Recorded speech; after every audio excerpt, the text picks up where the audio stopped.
Guko na ituura-ini ria Muthiga mwena wa Ndaragwa na mahiga maya ni kionereria kia ati uyu ni bururi momo na gutiri wa guko ndungiagirira ukuria wa mimera mingi otigire minini ihotaga gwitiria riua ria guko. Indi ona thengia wa uguo muingi guko ni urageria kuhimbiria urimi wa waru indi thiina munene ari wagi wa maai. Muingi wa guko kiugo undu uyu utumite mahatiririke na njira nene. Maai nimo matuthumburite muno maai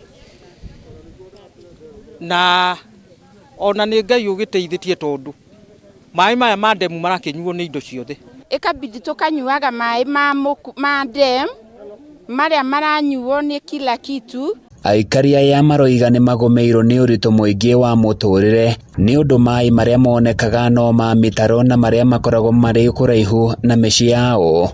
Mundu akahanda itunda tondu riu guku turiaga ngawa na thana nguru. Ile maji tunatumia ndio inatumiwa na punda, ndio inatumiwa na umbwa. Sisi tunatumia maji ambaye haifai kutumiwa na binadamu kabisa. Muingi uyu urauga ukoragwo ukurirwo maitho ni ugwati munene wa kunyitwo ni mirimu iria yumanaga na uhuthiri wa maai ma giko. Ndeto iria imekiraga kieho na makiria kuona matiri na wiki ungi. Ni matucungagiriria gukorwo na mirimo thiini wa miri itu.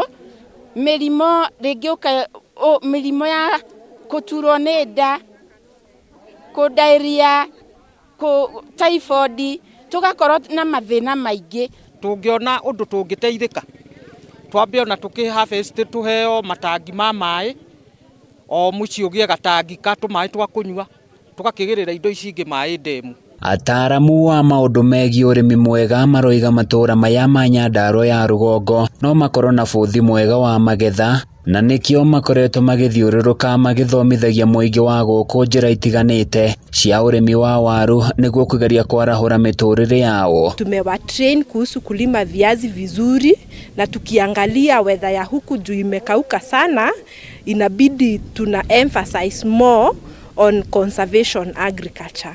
Gukiri uguo muingi uyu ni urahoya thirikari ya kaunti ya Nyandarua nyitaniri na atongoria angi metikire kumenjera ithima cia maai niguo kumaninira mathina ta maya. Handu-ini ya Kameme TV kuma Muthiga Ndaragwa thiina wa kaunti ya Nyandarua, nie nani njitagwo Francis Muingi.